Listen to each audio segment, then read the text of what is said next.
right, this is the second video in Unit 6. Let's talk again about some transformations with sine and cosine. We're still working with those two graphs. So what about if we were to think about graphing something like this, 2 sine x?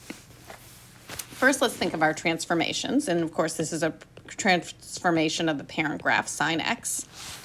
Well, 2 sine x means the 2 isn't a domain effector, it's affecting the range. And whereas normally, again, let's go back to our table when we graphed the quadrant, we evaluated the trig sine of x at the quadrantal angles. So sine x, and I'm going to label it, instead of labeling it theta, sorry, I'm going to label it x.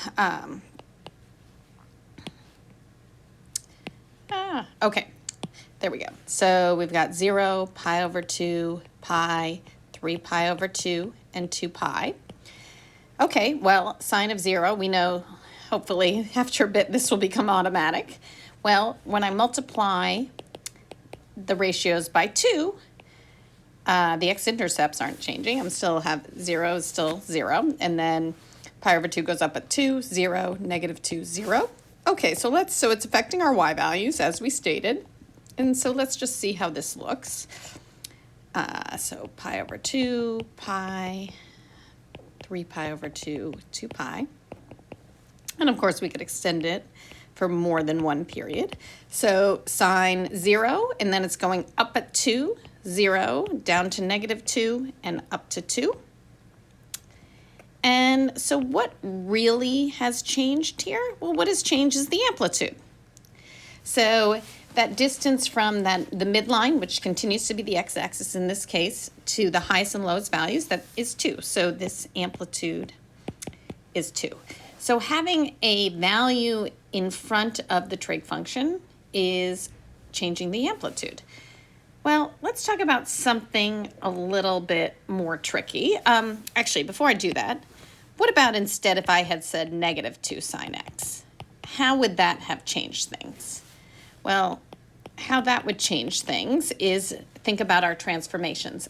Again, a range effector and a negative in front of that trig function is going to flip the graph or reflect the graph over the x-axis. So if I add this to my table, so instead of starting at, I still start at 0, but instead of going up to the highest value of sine, I'd go down to negative 2. But, and the point of me doing this, other than just to show you this transformation, is that you still are going to report, even though there's a negative in front here, we still report the amplitude as positive. Again, because we're talking about a distance from the midline to the highest or lowest values. So the amplitude is equal to the absolute value of negative 2 or 2. Okay, so now, so as I said, let's talk about a trickier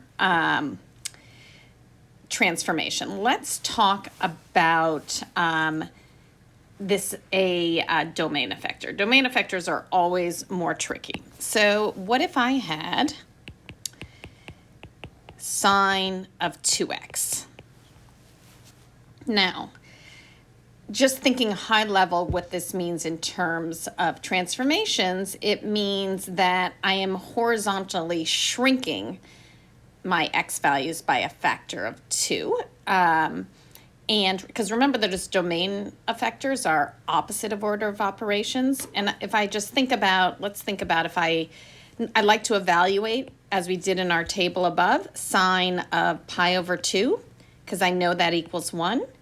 Well, what do I have to put in for x so that I'm actually evaluating sine of pi over 2? Well, I have to put in for x pi over 4. So if I put that in for x, then I'm actually doing sine of pi over 2.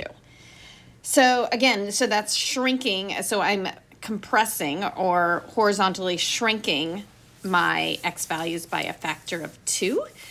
So let's see what that looks like. Let's go through an example and then let's generalize. So going back to the table of, we're still working with sine, and cosine is going to be exactly the same in how we approach this. So the goal is, actually, the goal is, like we have done previously, is to evaluate the trig functions at these quadrantal angles. And before that was easy. I just literally, that was my x-axis, the quadrantal angles. But now we have this 2x. So I need to ask myself, what do I have to put in for x? So first I'm evaluating sine of 0. Well, in this case, x can be 0 because 2x will be 0. But what about if I want 2x to be pi over 2? Well, we said that we would set 2x equal to pi over 2, and it would be pi over 4. What about if I want 2x to be pi? Well, I need to put in pi over 2. What if I need x to be 3 pi over 2? Well, I've got to put in 3 pi over 4. And finally, what if I need x to be 2 pi? Well, I've got to put in pi. So these are my new x coordinates that when I plug them in for x, I'm really evaluating the trig function at the quadrantal angles, which is what I want. And so then when I'm doing my sine 2x, I hopefully can go into somewhat of automatic mode and be confident that, okay, I'm evaluating the quadrantal angles after I put in the x and multiply by 2. So it's just going to go 0, 1, 0, negative 1, 0. And then I go to draw my graph now. And I've got pi over 4, pi over 2, 3 pi over 4, pi. And one thing to note is notice what is the interval width between the angles I'm plotting in this case. In the original, just y equals sine of x, the difference between the angles I was plotting was pi over 2, because I was plotting those quadrantal angles. Whereas here, now the difference between these angles that I'm plotting is pi over 4. So that's my new interval width here. And on the other side, I'm not going to label all of them. Okay, so, and 0, going back to my table, 0 is going to be 0. Pi over 4, I'm going to be up at 1. That's 0, negative 1, 0. And let's go, just go one more period to the left here. So that is the graph of y equals sine 2x.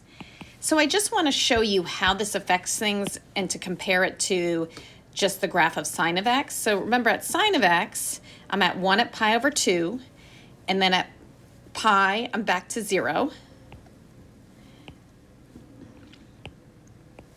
And then at 3 pi over 2, I'd be at negative 1, and so on, and in the negative direction. Let's just do this. So you can see with this blue graph, the sine 2x, that the graph has been horizontally shrunk. Well, what this means with a periodic function in this case is the period has changed here, and in fact, the period is less than it was with sine x. Remember, with sine x, the interval before it repeated itself was 2 pi. In this case, the interval before it repeats itself is pi.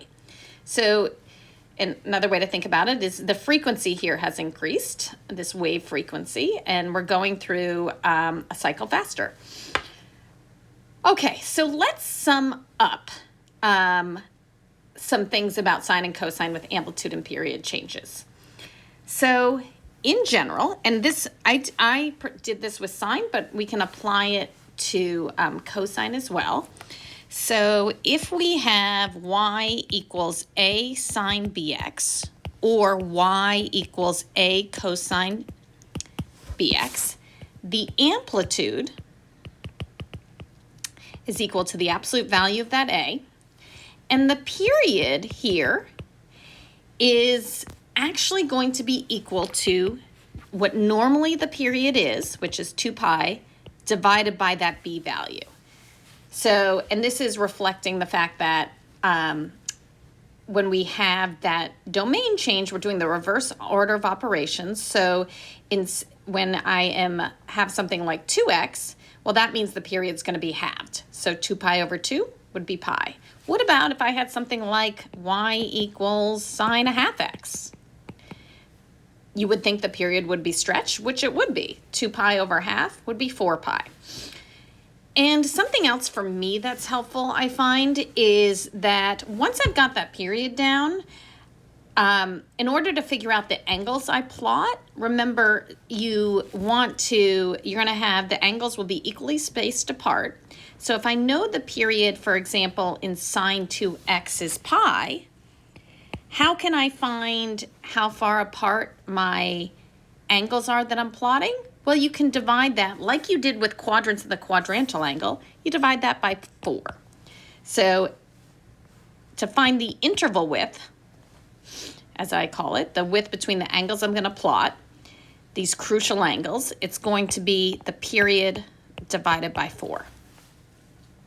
So in the case of, again, sine 2x, where the period was pi, the interval width between the angles I plot is pi over 4.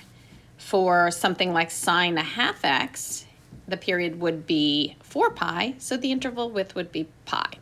So all the angles I plot would be pi apart. And you're going to see how this will help us with generating a graph. It's a systematic approach, but I find that students can find this to be helpful to think about it this way. Okay.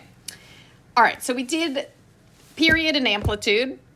Now let's talk about the last two transformations, which can be a little bit tricky. Vertical shift, less tricky, but when we talk about a phase shift or a horizontal shift, as you know, that can be tricky to think about. So that's going to come in video 3.